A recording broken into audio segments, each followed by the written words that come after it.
Pay the rent or get out, she screamed, so sharp it snapped the light over the table like a twig. The words landed on my shoulders the way rain lands on an umbrella, cold, unexpected, and oddly loud in a quiet room. I set my fork down. The cake sat between us, frosting smiling in a way that now seemed obscene.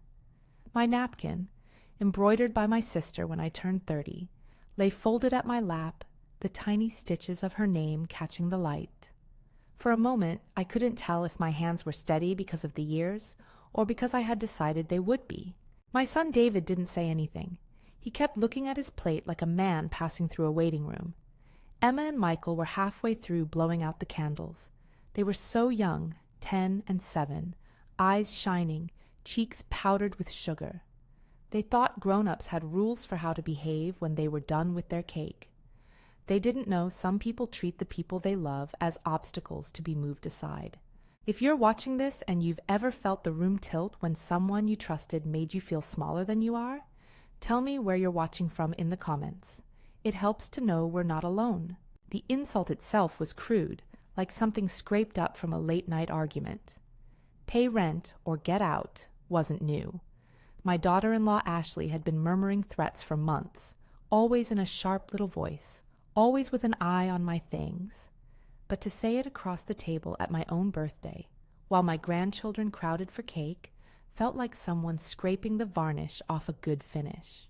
I thought about Frank then, my husband. Frank was the sort of man who would have said something curt and final, and then taken me by the hand. He had bought this house 32 years ago, the two of us carrying boxes up the narrow stairs, arguing about paint and where the television should go. He planted the pear tree in the backyard the year Emma was born. He used to tease that my curtains were too patriotic, but he never argued over the way I folded napkins. He kept the deed in the drawer of his nightstand, the leather wallet that smelled like his aftershave, and the garage. Frank died 5 winters ago. He'd always been practical about things like property. When he signed the mortgage and put his name on the deed, he insisted on one thing: our names together. For better or worse, he said, more looking at the shingles than at me. He meant it. The deed recorded our names with something they called survivorship. I learned later it meant that the house would stay in the family in a very plain way. The name on the paper would become mine, not something to be dissected by lawyers. After Ashley spoke, everyone's faces blurred for a second. My son's guilt, my daughter-in-law's impatience, my grandchildren's confusion. The room smelled of coffee and cheap perfume. My pearls felt too heavy. I didn't argue. There are fights won by noise and fights won by silence. That night, I folded my napkin, told Emma and Michael to grab their toys from the living room, and collected my purse like a woman rolling up a rug. I walked out of my own dining room the way you put a book back on a shelf, calmly, as if nothing had been broken, even when everything had been. That night I sat on my bed and looked through drawers nobody usually opened. The drawer Frank used for stamps, for safety pins, the one where the cable bills accumulated. I wasn't searching for vengeance. I was searching for the facts. Facts are tidy in ways insults are not. They don't hiss, they sit on paper and wait. The deed was folded with an old insurance statement, tucked behind a stack of tax receipts. My name and Frank's name were there, clear and steady. Joint tenants with right of survivorship. It was not some scrappy note or a rumor. It was a piece of paper that the county said was true. That little, ordinary sheet made my entire body feel like a house whose foundation someone had checked and found solid. When I called Sarah Chen the next morning, I sounded like I was reading from a script I'd written for myself. "I need to sell my house," I said. She paused. Because that's what agents do. They take the emotion and translate it into calendars and numbers. I didn't want to fight in court. I didn't want to spend months being tutored in indignity. I wanted the practical answer. How do I take what is mine and make sure nobody else rearranges it behind my back? Sarah is a woman with brisk hands and a look that says she's seen curtains that would make a bishop blush. She knew, without me saying it, that the fastest way to end a fight is to remove its prize. "If you want a quick sale," she said, "you take a cash offer. You price it to move, and you make sure the people are ready to close."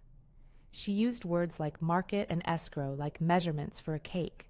She was not cruel. She was a professional. I liked that. I also understood, in the slow way we understand things after being hurt, that doing what Ashley shouted, selling the house out from under the expectation she had set, would be the cleanest answer. She had used the language of eviction as a weapon, so I would hand it back to her. I would give them what they wanted, possession. I would not beg for respect. I would claim my right to the only dignity that remains when a marriage ends, control over your own life. I called David. He did not like the plan. He told me it was extreme. He said we weren't in a fight about property, that family hurts in ways that sell the house wouldn't fix. I listened and let him air his guilty hesitations. He was a boy of two hearts, one itching to protect his son and secure his marriage. The other, I could tell, nodded with the bright idea that his mother's anger might leave scars on his children. In the end, he chose to stand with me. He told Ashley he'd be selling the house too, if that was what Mom wanted. That is when the real argument started. But on the phone, after we had already made the first call to Sarah. We let the Johnsons find the house because you learn in life that there are couples whose business is to buy things that people need to leave. The Johnsons were the kind of buyers who paid cash and asked very few questions about curtains or the previous owner's favorite mug. They wanted keys and a quick handshake. We priced the house to close in weeks instead of months. It felt odd, even a little vulgar, to sign papers that would send decades of laundry and birthdays and cat scratches to strangers for a price that would not reflect everything we had invested. But dignity doesn't come with a price tag. It comes with a decision. The next morning, a for sale sign went up in the front yard. It was such a ridiculous, beautiful thing. The letters black on a white board, the stake sunk into the ground like a small flag. From the kitchen window, I could see Emma and Michael biking past, helmets too big on their heads, their chatter a staccato of plans and cartoons. They didn't yet understand that the sign meant the end of a way of life. They thought it announced a treasure hunt. Packing was a quiet thing. There was no dramatic scene of shoving people out of the way, no glass broken for dramatic effect. I packed tiny things first. The crocheted Afghan Frank had made when his hand still shook from the whiskey, and not from grief. The set of blue dishes my mother had left me. The stack of family photographs, which are the only honest way people remember themselves. I wrapped porcelain in sheets of newspaper, like something sacred. I left the curtains for them. If someone waxes poetic about the comfort of the familiar, that is true, but there is also an economy in unhooking hooks. Hooks are things you pull at, and they take your skin with them. Ashley stood in the doorway for the first load, mouth pressed into a thin line. Her face had the look of someone who'd been certain of victory and found only a quiet farewell. She called me names, small, petty things meant to sting, and then she called me an old hag, which is a word I prefer to file under other people's misery. I answered nothing. My silence was a pair of gloves I wore to protect myself from her. David murmured something to her, a kind of apology that tried to be two things at once, and then went to help the men carry out the dresser. The house reverberated with the clink of boxes and the sigh of drawers being emptied. The movers were efficient, like surgeons. They wrapped the piano with moving blankets and carried it out with the kind of reverence usually reserved for caskets. The Johnsons, Mr. and Mrs. Johnson, who were polite and smelled faintly of lemon, handed the men a clipboard and took the keys. There was a moment when the front door closed behind them and the lock clicked. The sound was small and categorical. I slept in a small room at the inn down the road that night because the house felt, for the first time in decades, like a place that could be a stranger. The inn smelled like cinnamon and fresh sheets. I woke with a notebook in my hand, a habit from when I used to keep lists of what flowers to plant and which bills to send. I wrote down things I would not forget. the way Emma hugged me that afternoon, how Michael asked if I would still come to his school play, the precise look of the Johnsons as they drove away in the van packed with curtains. Everything was practical. The sale closed, the check cleared. There are people who ask later if I regretted it, if I had rushed. I answer that sometimes legality is a ladder, and dignity is the rung you grab when the building behind you is burning. You climb or you don't. I climbed. Only later did I understand how close I had come to a different ending, one that would not have involved cheerful buyers and moving blankets, but legal erasure. The night after the sale, when other people are often tired and warm in their beds, my phone rang. Detective Rodriguez's name lit the screen. He spoke with the slow, careful cadence of someone who carries other people's small tragedies in his pocket. "Mrs. Williams," he said, "we need to talk about some documents." He did not sound like a man who had news about a missing cat or a late mortgage payment. He sounded like the man who had opened a drawer and found something that did not belong there. His voice made my breakfast taste like pennies. The first time I met James Morrison, my attorney, I liked him because he folded his hands the way my father did when he wanted to be taken seriously. He came recommended by an acquaintance from church who had read many things and believed in order. James laid out a small stack of papers on his desk and told me, plainly, that sometimes a family fight is a crime.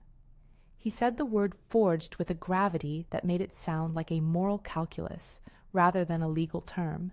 He explained that there were papers people used to act on someone else's behalf, a power of attorney he called it, and that such papers, if signed by someone who had no authority, are not just rude, they can be theft. I had never imagined Ashley sitting at a table in a county clerk's office signing something that would make me legally small. But when he pulled the copy of the power of attorney in question, photocopies, hand-stamped, dated 3 months before the sale, my stomach nodded into a kind of simple geometry. The signature looked like mine from across a room. Up close, it was wrong. It had haste where my hand had steadiness. The pattern of the letters didn't loop the same way. The capital G in Margaret in the document had a flourish I do not use. James called in an expert to say the same things, the way a scientist confirms a reading. That expert did not make a hero of me. He only made the fact clear. Someone had tried to declare me unable to manage my affairs. When Detective Rodriguez showed up with a file, I learned other things, fragments that, when placed together, resembled a plan. There were fake medical records in Ashley's handwriting, or so the doctor at the clinic said when he squinted at the paper. There were notes about a soon move typed on a laptop that belonged to a man named Linda Patterson, Ashley's attorney, oddly enough. There were bank transfers that read like a string of small, avaricious decisions. Someone had arranged to have me declared incompetent in another county, filed for guardianship, and drawn a timeline that would have let Ashley take over my accounts. They did not get there, because grief and anger sometimes have the strange habit of fusing with luck in ways you cannot plan. I had already changed the locks. The evidence felt like betrayal made of paper. It wasn't just the theft of money. It was the attempt to unmake me. To say you are unfit is to say you are invisible. They wanted me invisible enough to take an inheritance and turn my years into their profit. Ashley, when confronted, denied everything with a finesse practiced like a dance. She swore she loved me. She called it ambition, the kind that would feed the family. She said, with the kind of voice that tries to sound like it could be trusted, that money was needed for the children, for college, for things she named as if naming made them sacred. Her eyes looked hard. She did not cry. David's face during those meetings was both sorrow and a kind of shame. He kept saying, "I didn't see it," like a mantra, trying to stitch together how he could have missed the papers, the signatures, the quiet meetings. That is what makes family things dangerous. The places we let people into because of love are the same places they walk when they find the first cracks. There were nights after the discovery when I lay awake thinking of all the small ways my life had been made respectable. Curtains ironed on a Tuesday, a casserole dish for every holiday, pearls that had survived 3 generations. Those things are not grand gestures, but they are proof that a life has been tended. To have someone try to take them by trick feels like a form of theft that asks you to forgive ignorance. I did not have that kind of forgiveness left. Yet I did not rush to the shouts of revenge either. I sat with James and Detective Rodriguez and Sarah and David and sorted the facts. We wrote down timelines and cross-checked signatures. We did what people who have been wronged do, not to punish, but to unmake the plan that would have taken my life out of my hands. The Johnsons were already legitimate buyers. They had paid cash and had no reason to be involved in the subterfuge. We told them, quietly, that evidence had surfaced and that we were working with the police and the attorney. They were kind in a practical way, returning calls and scheduling a time to meet. An odd thing about grief and indignation. They are neighbors. One can fall asleep in the other's chair. I learned how to be patient without surrendering. I learned a new kind of strategy, making public those shadows that had been cast in private. The papers we retrieved, the expert who compared my handwriting to the forged signature, the bank records that tried to make a future for someone who had no right to write it. These were all small betrayals turned into proof. One afternoon, as the case was beginning to feel like a thing with edges, Detective Rodriguez called me at the inn. He asked me to come in and talk. "We'd like to go over the timeline in person," he said. His voice was steady. I could hear someone in the background typing. There was a line of noise like the industry of a city. I put on my navy suit, the one Frank used to say made me look like I mattered. I wore my pearls because they felt like armor that did not have to be brandished. Emma and Michael gave me drawings that morning, stick figure families with an extra pillow on the couch, pictures to remind me I had people to come home to, even if home had been sold to strangers. At the station, the room smelled faintly of coffee and bureaucratic paper. Detective Rodriguez unfolded a map of dates and names, and there, in blue ink, were things that made the mouth of the wound hiss.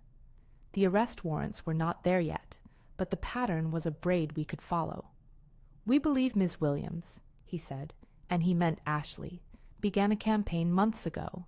Files to the court in another county, unsigned orders, a forged medical affidavit." He tapped the paper. "We need to make sure nothing else goes missing." How did they think they could do that? I asked, because some questions are more about assembling the puzzle than about rage. It is a consoling question, like asking how a door was jimmied, rather than shouting at the intruder. How did they think no one would notice? They counted on time, he said. They counted on confusion. There was that moment where the world arranged itself into before and after. Before, I packed cereal in boxes and waved at my grandchildren. After, I stared at a copy of a medical affidavit with my name on it and wondered when it had been signed by someone else's hand. Detectives do not offer moral consolation. They offer procedures and commitments. They said they would look into the attorney whose name appeared on some filings, into the nurse who signed a line that looked suspicious, into bank transfers that read like breadcrumb trails. We come to moments in our lives that feel like minor miracles, and not because the heavens lean down to help, but because the tedious machinery of the world, records, stamps, signatures, gives us a trail. Paper doesn't hide very well. Eventually, something will compare the strokes of a letter and say, "No, this is not the same hand." At some point in those first weeks of paper and phone calls, Ashley's behavior grew scrappier. She started leaving notes. Small apologies slipped into my mailbox like test balloons. She sent flowers.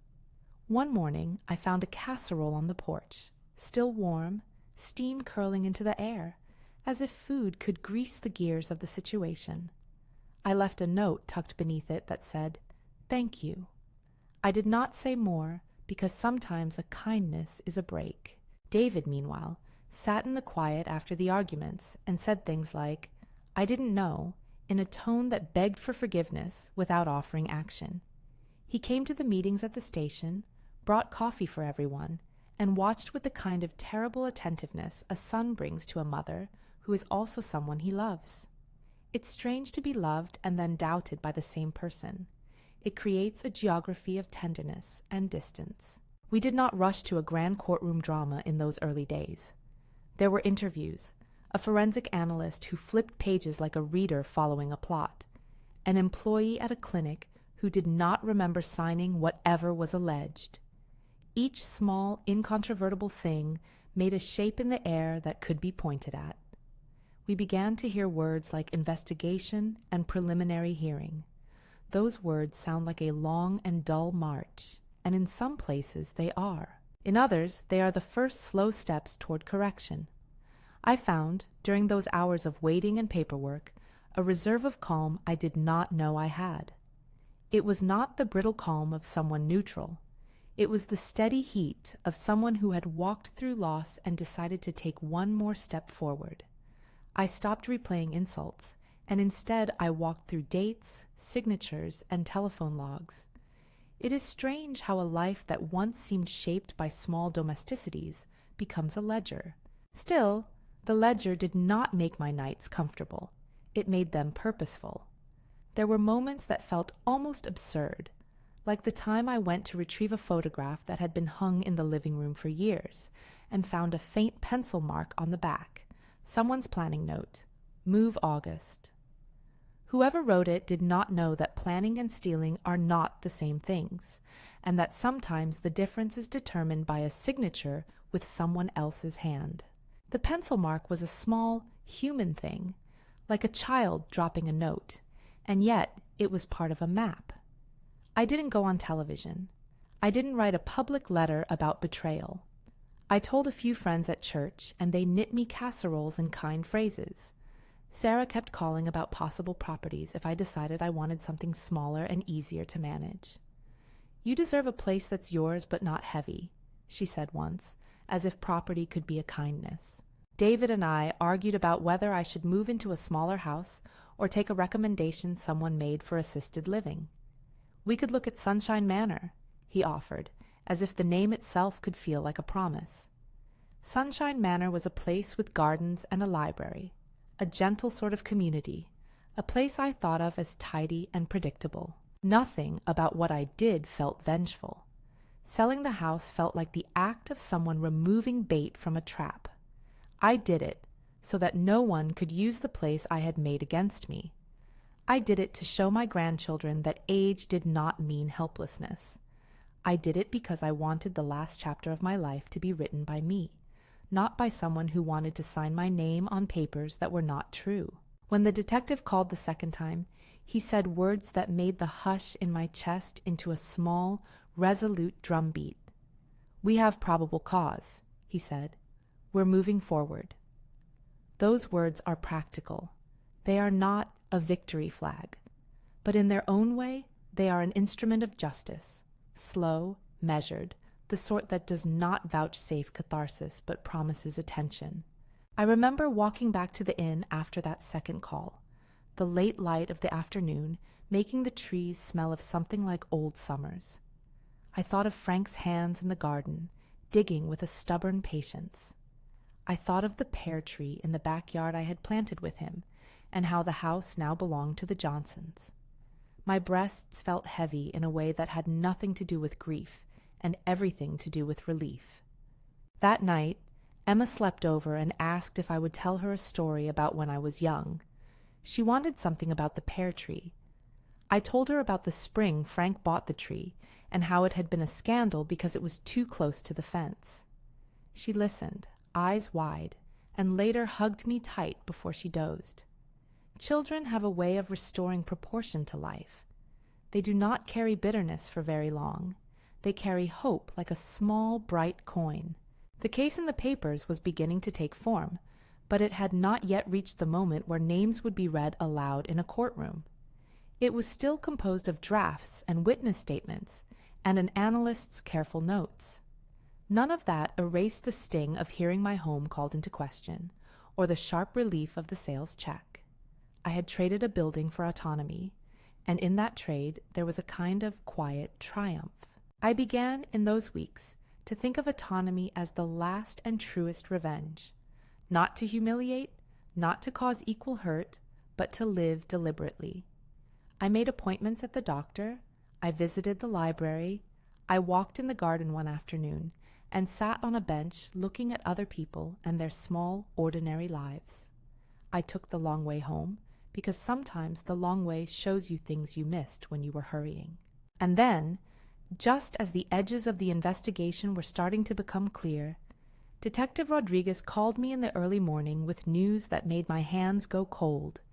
He spoke slowly, with the sort of caution that suggests someone is holding a fragile thing.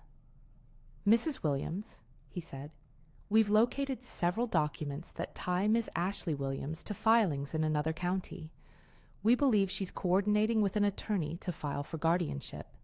We need to know what you want us to do next." I paused because there is a difference between hearing that someone did something and seeing the map of how they intended to do it. The map, once seen, looks less like a conspiracy and more like a plan with dates, like a calendar annotated by ambition. My first impulse was to ask him to arrest her on the spot. My second was to ask how this would affect my grandchildren. My third was the old quiet voice in me that has watched many winters and knows that wisdom is often the enemy of immediate satisfaction. "I want the truth," I said. "I want my name cleared. I want my grandchildren safe." Detective Rodriguez made a note. "We're going to need you to come in and make a statement." I hung up and looked out at the gray morning. The house I had left was a dot on the map where someone else now lived. The pear tree would still bear fruit next year. It always finds a way. I folded my hands and remembered Frank's laugh, and then I dressed and went to the station. It felt like a beginning and a boundary both. I had sold the house to stop one kind of dispossession, and now I would do what people do when the small cruelties of family show a criminal face. I would help the machine of justice make a record. I did not want to ruin lives, but neither did I want my life to be rearranged by someone else's greed. When I left the station that afternoon, my shoulders were not lighter, but I had something else, an orientation. The map was unfolding, yes, but I was more than the corner of it. I had friends, a good lawyer, a detective who checked details, grandchildren who drew me pictures, and a son who, while clumsy with regret, was my son. I had a house that was sold and a life to reassemble. The next step, I knew, would be the hardest, bringing everything into a courtroom where people spoke in measured tones, and the past was held up like a photograph for everyone to inspect. But that was a future event, and futures can be weathered one day at a time. For now, I walked home with Emma's drawing pinned in my pocket, thinking about how one shouts and another chooses how to respond. I had chosen mine. I had paid a price for it. I had given up a house to keep my name and keep my dignity. That felt, in an odd way, like victory. And yet, there was still a voice on the line reminding me that the truth had to be found, that paperwork can be weaponized, and that someone had nearly made me small by signing my name without permission. The move had been done. The Johnsons had moved in. The sale was settled. I had my check and my memories and a certain stubborn determination to see this through. I had also, lurking only a phone call away, the promise of a hearing and the possibility that the paper trail would lead to people standing in front of a judge, saying things that would make names and dates very public. I walked the block and looked at the sun through branches that had nothing to do with legalities and everything to do with being alive.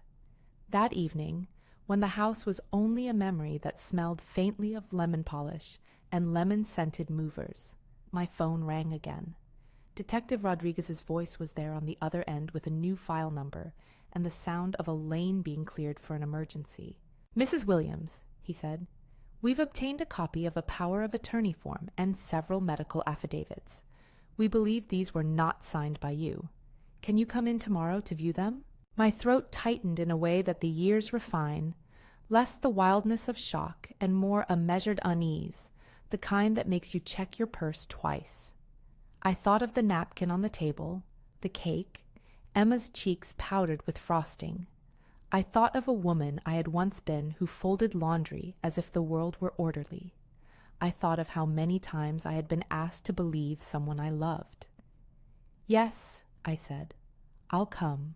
I went to the station the next morning with my drawing from Emma folded into my pocket, and a quiet sort of determination stitched tight in my chest. Detective Rodriguez met me at the door with a glance that suggested he had been sorting through small cruelties for a while and still found new ways to be surprised. We sat in a room that smelled faintly of printer ink and coffee, and he put a stack of papers between us like a small, heavy bridge.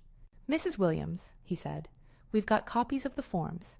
There's a power of attorney, a couple of medical affidavits, and filings in the county where your daughter-in-law has been speaking with a certain attorney." He pushed one of the photocopies toward me. Up close, the signature that pretended to be mine looked like a shadow of my hand. From across a room, say, a courtroom or a clerk's window, it might have carried conviction. Up close, it was all wrong. The loops in my G's tend to be patient. The G on that page raced, as if someone wanted to get to the end of the name before anyone looked too closely.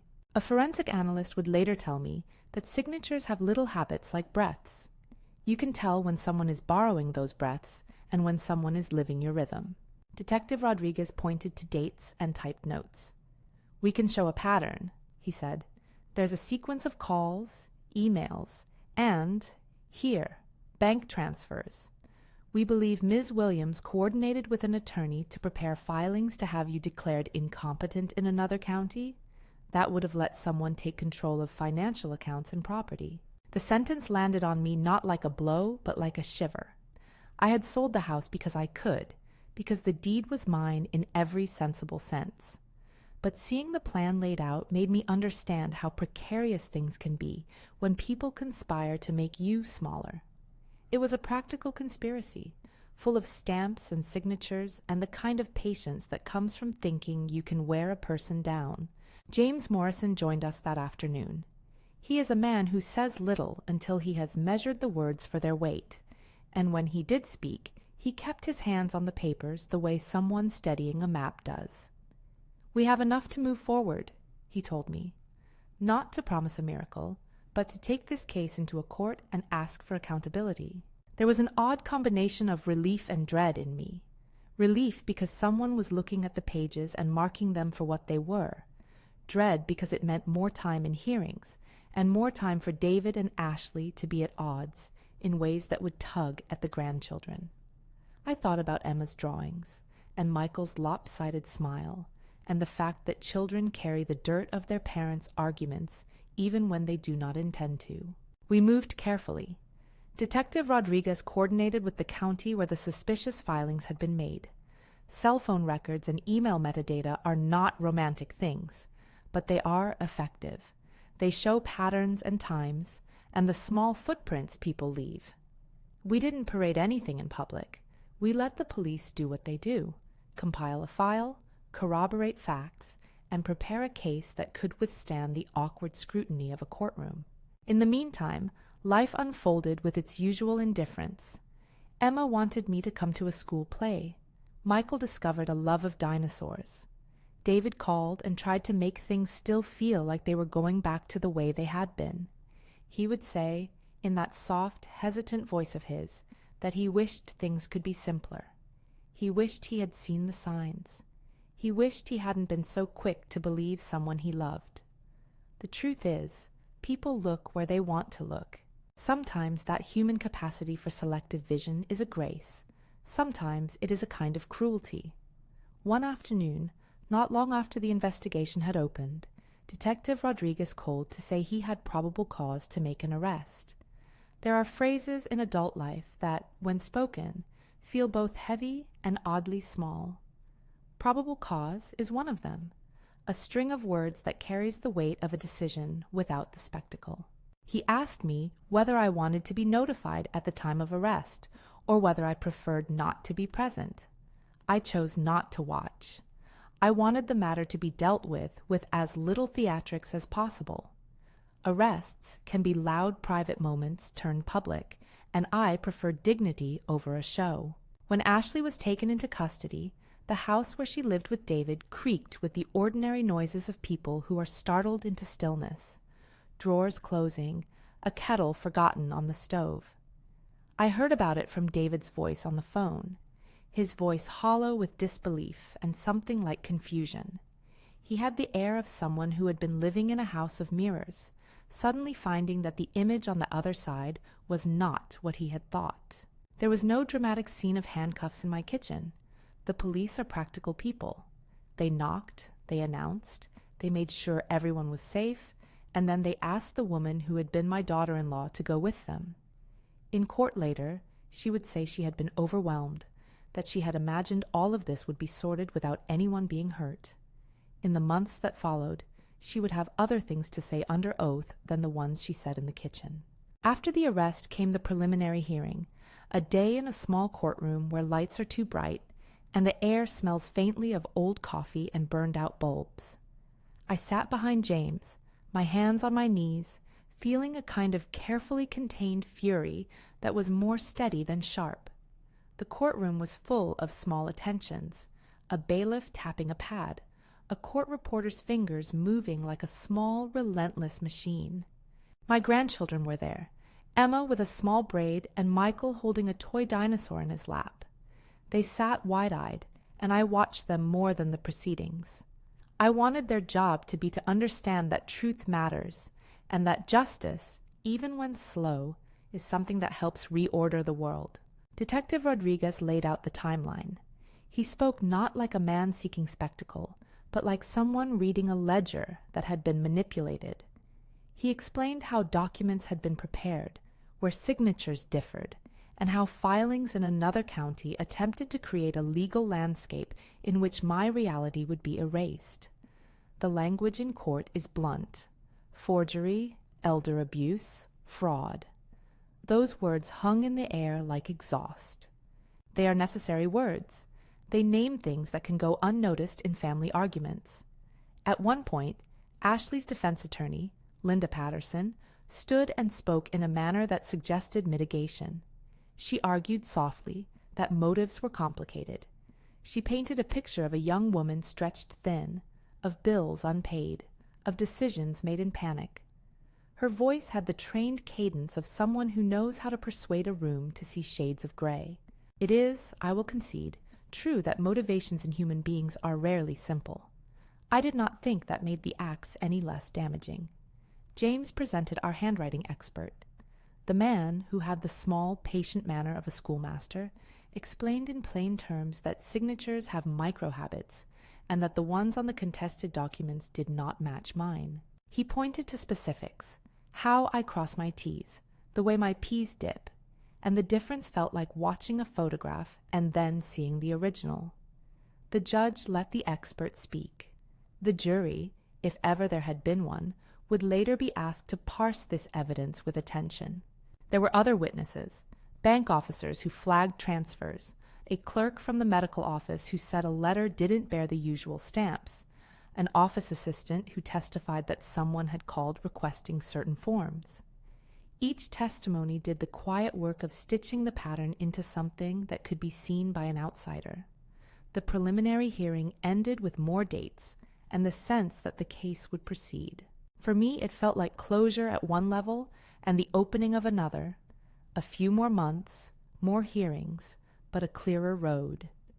As the weeks unfolded, I watched families stretch and contract like elastic.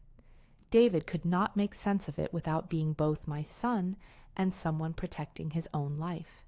He moved through stages like weather. There were days when he sat with me and apologized in the small, practical ways that matter, bringing a favorite tea, offering to help with paperwork. There were other days when he retreated, protective of his marriage and tentative about where his loyalties ought to fall. I forgave him for being human. I did not expect him to be heroic. I expected him to be my son. The grandchildren, bless them, became the anchor I did not know I needed. Emma asked honest questions that were not entangled with blame. "Will Aunt Ashley come to my recital?" she asked one afternoon, as if all problems could be solved with piano notes. Michael asked where we would live now and whether his grandmother would still make the same pancakes. Their questions reminded me of the essential contours of life, the small things that, in the end, stitch a person back together. There is an odd sort of mercy in legal proceedings. They force people to speak and to place facts where they can be seen. In discovery, pieces that had been hidden come out. In depositions, people try to explain themselves. In those here and there statements, Ashley eventually said things that made me ache and made me feel reluctant and resolute at once. She said, to a woman who asked a pointed question, that the pressure of raising a family and the fear of not providing had driven her to make choices she regretted. She said she had wanted to secure the children's future.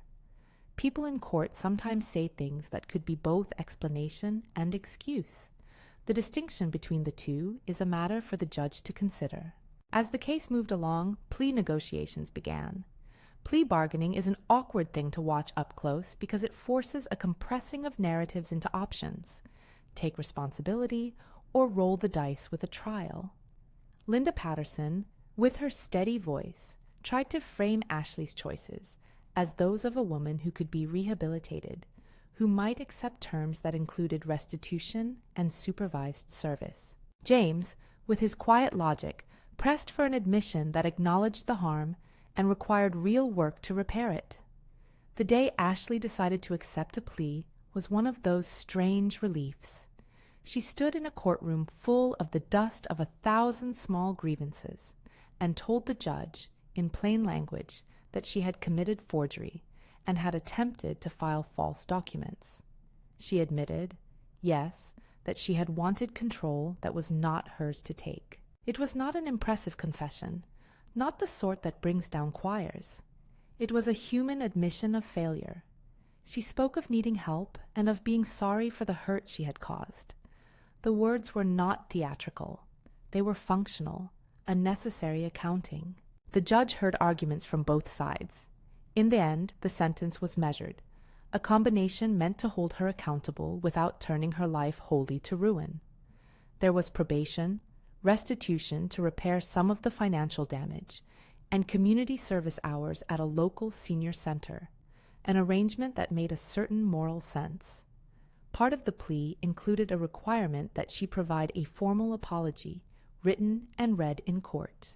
The judge ordered counseling and financial oversight as a condition of her probation. The hope was both punishment and rehabilitation.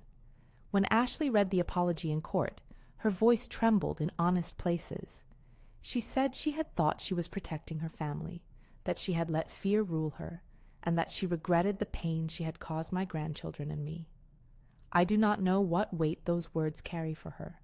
I only know that they were placed where they could not be ignored. For me, the apology was not the end. It was one small thing in a ledger of consequences. The judge's order for restitution and community service felt like a calibration. Justice had been done in a manner that left room for repair without indulging in vindictiveness. People sometimes ask me whether I felt satisfied. Satisfaction is a complicated thing. There is a kind of relief in seeing systems work. Evidence weighed, words spoken in public, consequences assigned. But there is also the quiet recognition that relationships had been wounded. David and Ashley separated. The divorce was practical and less theatrical than one might expect. It was paper and signatures and the rustle of legal forms. David and I, through that discomfort, found a new footing. He moved into a smaller apartment, took the children part-time, and in time apologized in ways that mattered.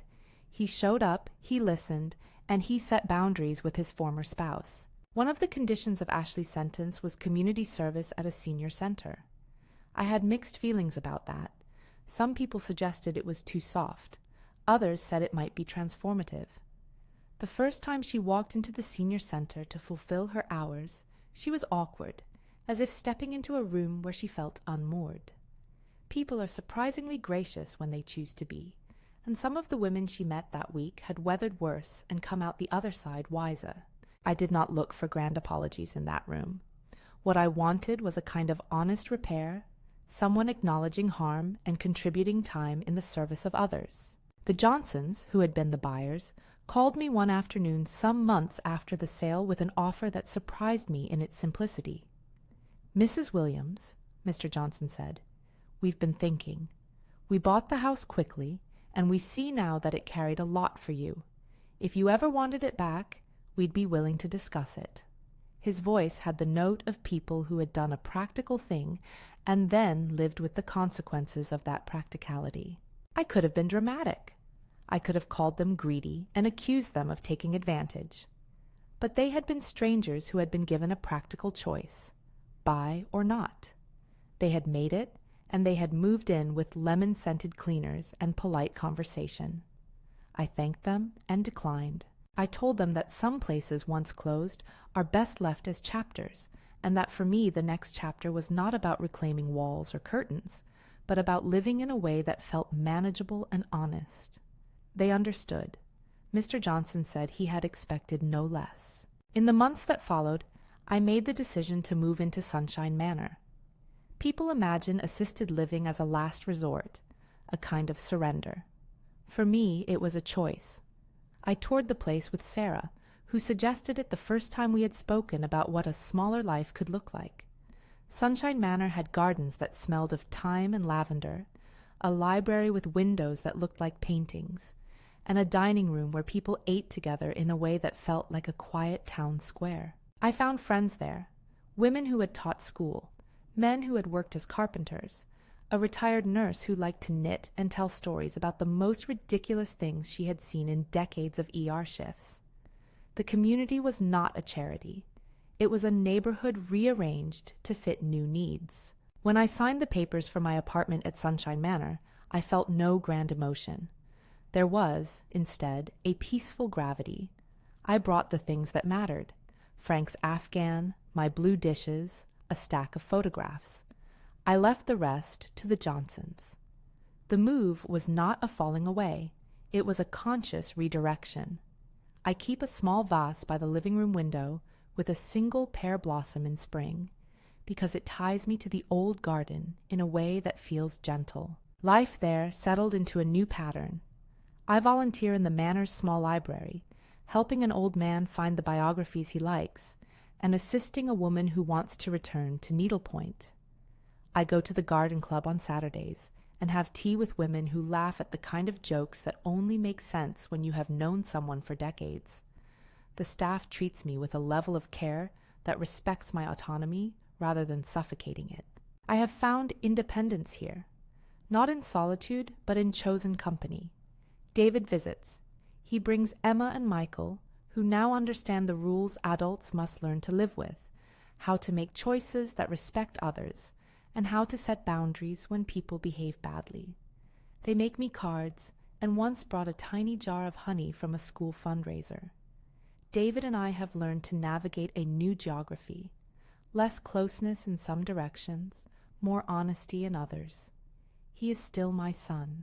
He is not perfect, but he cares. He apologized publicly for the things he missed, and privately for his own small betrayals. Apologies that are backed up by changed behavior are the ones that mean something. He has done that. We are, on the whole, better for the experience because we talk with more clarity than before. The months after the plea felt like the slow thaw after a long winter. Ashley complied with the terms of her sentence. She paid restitution as ordered and did her hours at the senior center.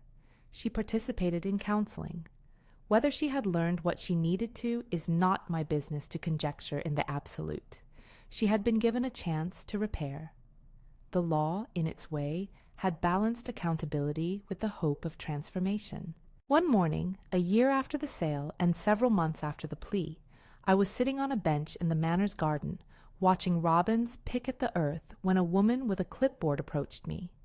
It was a representative from a local newspaper who had read about the case and wanted to know about life after the storm.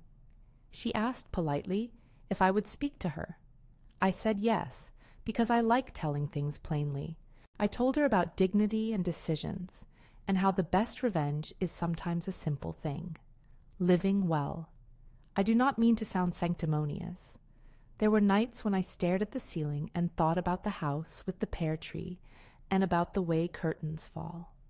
There were days when grief and anger sat in my chest, like two guests who argued softly over the remote control. But the steady rhythm of daily life, laughter with new friends, phone calls with my son, the way Emma leans in to tell me about school, has a remedial property. You do not have to erase the pain to get to the rest of your life. You simply have to choose how to carry it. I have thought often about mercy. I knew from the beginning that I did not want to be an agent of ruin. I wanted accountability. I wanted an acknowledgement of wrong. I wanted restitution where possible and a public admission so that the children would know the truth. I did not desire to watch a life be destroyed for the sake of my satisfaction. The sentence the court provided was a compromise between retribution and restoration. It required Ashley to look at the harm she had done and to spend time in the community affected by her actions. That, to my mind, was reasonable. People ask me about the practicalities. Did the sale go through too quickly? Could I have waited and sought an injunction? These questions have the scent of second-guessing that is comfortable from a distance. My answer is always the same. I did what I did because I needed to keep control over my life. When someone suggests that words like pay rent or get out are mere bluster, they underestimate the way words can be a wedge. Selling was my way of removing the wedge. It felt at the time like the most practical and dignified response available. Every so often I walk past the house that once belonged to us when I go into town. Now the Johnsons have a small porch garden, and a bicycle sometimes leans against the railing. The pear tree still bears fruit in the summer. I do not feel the old ache as sharply now. I feel gratitude that things worked out in the way they did, that the Johnsons treated our history with a sort of quiet respect, that the legal system followed a trail of paper and paused to listen, that my son and I repaired where repair was possible. Emma is older now. She plays piano recitals and brings me the creased programs. Michael is fascinated by fossils and has a small rock collection he insists on showing me. They come to Sunshine Manor on Saturdays sometimes, and they sit in the sun and draw. They do not carry the bitterness of adults. They carry questions and love. I watch them and know that the world will teach them hard things. My hope is that they will learn how to meet those things with courage and clarity. One afternoon, as I was sorting recipes in a small box, handwritten notes from family lunches, I found the napkin from my birthday dinner, tucked between two cards. The thread on the embroidery had faded, but the stitches were intact. I laughed softly, thinking of how small things carry more memory than we expect. I am not the kind of person who needs to make a grand pronouncement. My satisfaction is quieter. I am content with my life because I chose it deliberately. When people ask me about revenge, I tell them that revenge, in my view, is not a spectacle. It is not about causing equal pain. It is about refusing to be made small. It is about setting a boundary and making a life that honors who you are. I sold a house a stranger might have called real estate. To me, it was a repository of life. I turned that loss into an assertion. I would not be erased. The case faded into the background after the sentence. Court documents filed, restitution paid in installments, community service hours fulfilled. But its effect on our family remains a part of the tapestry. Some threads are mended. Others remain visible as lines where adjacency has changed. David and I speak frankly and lovingly. He brings me honey and sometimes reminds me of the way Frank used to whistle while he worked. We are learning new ways of being. I was asked once whether I regretted not fighting to keep the house instead of selling it quickly. The question presumes that victory is always a matter of reclaiming ground. Sometimes victory is removing a battleground altogether. I chose the latter, and it has given me a kind of freedom. I do not spend my days ruminating on the rooms I left. I spend them in conversation, in the library stacks, in the garden under pear blossoms that remind me of Frank and of years that have been lived honestly. If there is a moral I want to leave you with, it is this. Dignity is not a commodity bought in a court or sold at an auction. It is the small, steady choices you make when the world suggests you are disposable. It is teaching your grandchildren that honesty has courage, and that even when people you love fail you, you do not have to fail yourself. The sweetest revenge, if you must call it that, is living well and making the world a little more honest by living in it openly. Before I go, if this story touched you in any way, I'd love to hear about where you're watching from, or a story you might have about standing up for yourself or an older loved one. Share it in the comments. Your words might be a comfort to someone else who needs to know they are not alone. And if you'd like to hear more stories like this, consider subscribing. There are more lives and lessons here than any single person can hold. The years since that night at the table have taught me a great many small things. That courage can be quiet, that friends can appear in new forms, that justice, even when mundane, can bring a sense of order to chaos. I have found a new kind of contentment at Sunshine Manor, a life of chosen company, a library where someone always has a new recommendation, and grandchildren who remind me daily that love looks like small, patient things. I have reclaimed my name, and in doing so, I reclaimed the right to finish my own story.